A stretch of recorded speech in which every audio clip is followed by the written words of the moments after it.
Yo, we are back with another episode of Many Monday. Again, if you're not hip to the fact, Many Opening Monday is an opportunity for me to talk to my family and friends, but then also to you and just inform you what's going on in the world, moments of epiphany, things that are on my mind.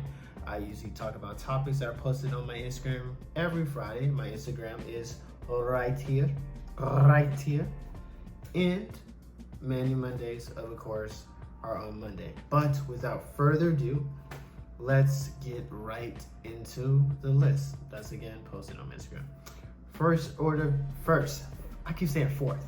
First order of business is your boy got locks. As you see, I have locks now, or at least starter locks. My hair journey has been very interesting because I had it all. Like even within the span of a year, it's been crazy. I had waves. I rocked an afro. I did the sponge thing, which was just constantly sponging, and then now I'm beginning my lock journey. I think this was always the goal because my hair was growing. I wanted to try something new, and at a certain point, you just got to do something different with it. It got to a point with my hair that I couldn't even sponge anymore. I couldn't even do the spike thing anymore. So this was the natural progression. I was supposed to get this done later in September, but it got pushed up because again, it came to the point that I couldn't do anything with my hair. Also, my hair was becoming tangled in the sense, like it was just locking up while I was doing the twist. So I figured it might as well just go fully commit and get the twist.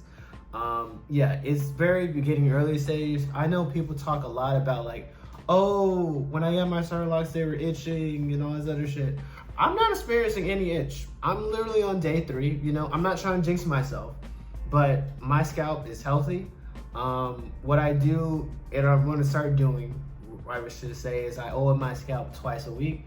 So I oiled it today, and I'm going to oil it again on Saturday, right? So yeah, I'm happy with my lock journey.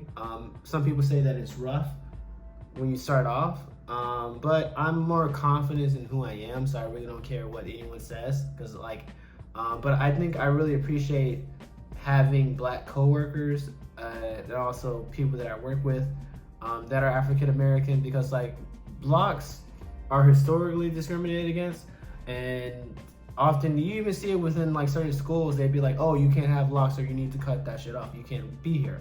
And to be able to be in a position where I make what I make and I do what I do, and be able to be like, hey, I'm comfortable enough and I know that my identity is being accepted, where I can have this perspective style and I won't lose anything, man, that feels great. That feels great. And I feel like I wish it was much on a broader scale, but just where I'm at currently, I'm taking full advantage of that.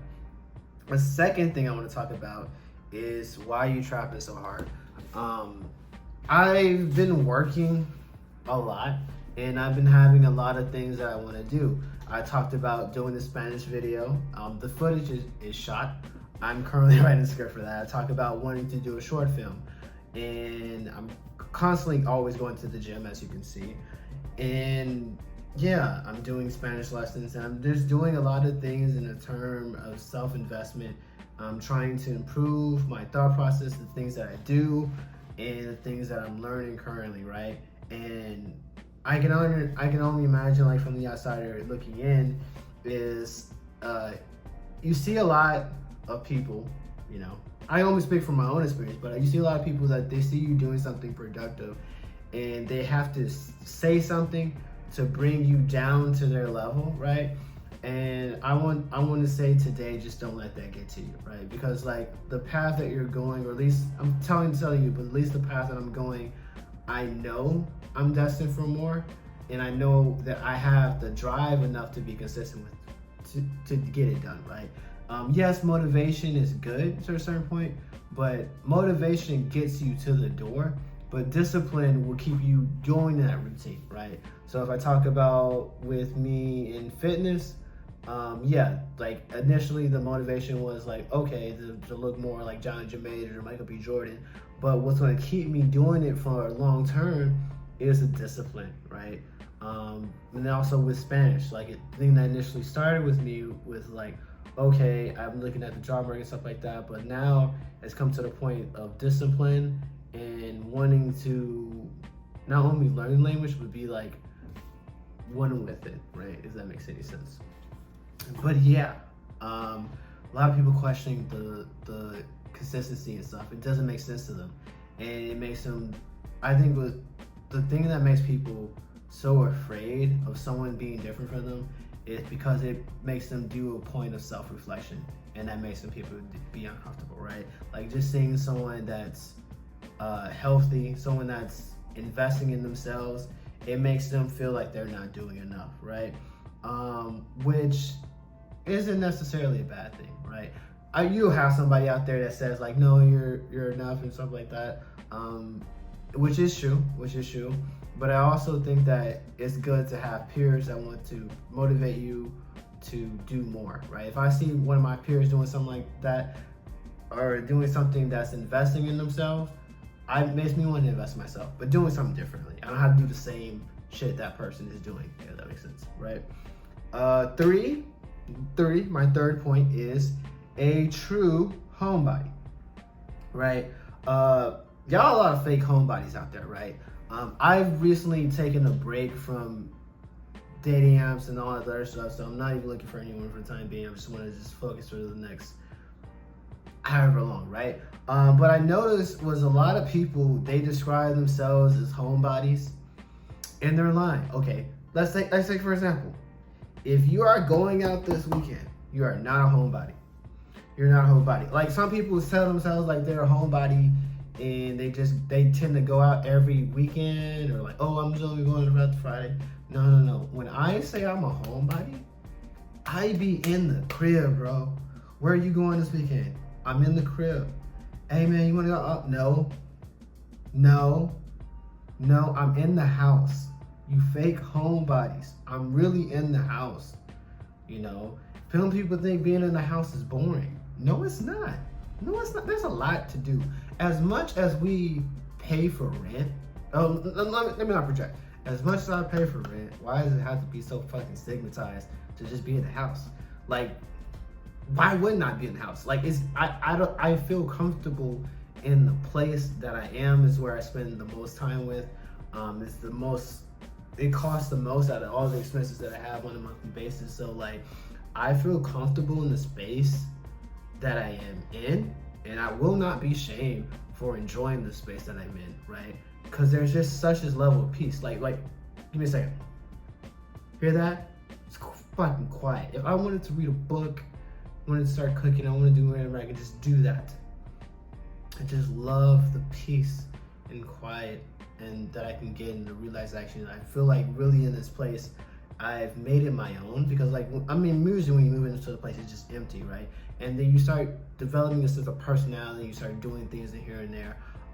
But yeah, none of that fake shit of like being a homebody, but like, no, you're really going out. No. I really be in the house. I really be in the house.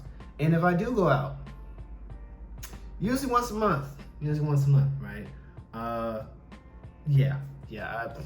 Y'all fake homebodies. Like, no. I don't go out. I don't go out. I don't do that. No. Won't catch me outside. Fourth order business is a car is only broke when you refuse to fix it. This isn't an idea I came up with. It wasn't even a point that I came up with. I was having this conversation with someone today, and I thought it was very interesting that they brought this point up. Is like, you can have a vehicle, right? And we say that the car is broke or totaled, and it really just means in the means of not being able to fund it or not wanting to, right? So if I take the example of my car being totaled, I've been in a number of car accidents over the years, and what that really means is like the cost to fix the car outweighs what the car is worth. So the insurance company be like, nah man, I'd rather cut you a check for a couple grand than to give you money to fix it up, right? And if I look beyond the means of what it really means, of like beyond the physical realm, beyond like the logistics of that. And if I take it to another plane, it makes me think about people, right? In the relationships that we have, in having to decide whether it's worth it, right? So if I'm thinking of a relationship that I have with somebody, it can be any type of relationship. It doesn't always have to be limited to romance. Just don't even think that. But whether it be a friendship, relationship with a family member, a coworker, and stuff like that, or a relationship where I do have that autonomy, and I'm weighing it of like, and the function of this whole relationship is a car. And with this car, I'm just trying to decide whether it's worth to continually make these payments, to do these things and stuff like that, or is it better to just start off or take all the money that I do have and invest. But we can become attached to cars, especially when we had it for so long, the memories that we had on board. And sometimes we get attached to like, oh yeah, the car did get me there and it did this things in the past, but we can't always just hold on to what the past was. Like, if I relate that back to people, it's like the things that people did for us, the good that they've done, it will live on, and it is beautiful, and I don't forget that, right? But I'm also not a type of person that's like, what have you done for me lately? Because like, who likes that type of attitude, right? But we also do have to consider, playing devil advocate on both sides of that argument, is like, how is it contributing currently to my success? And is it overwhelmingly negativity? Is it causing me more issues than need be? Is my time or my resources or money better suited elsewhere? Should I just take that check from the insurance company, right? I'm now speaking a lot of metaphors. Some people that don't have a car, they'd be like, what the hell is he talking about? What? But yeah, it just made me think about beyond it being a car, and made me think about relationships and how taxing it can be. And then sometimes it's better to just let that car be considered a total loss and move on.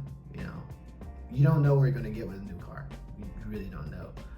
But sometimes it can be exciting, right? That is all I have for today. You guys take care of yourself. And with that, that is the end of my Many Monday. Also, subscribe. I've been getting a lot more subscribers recently.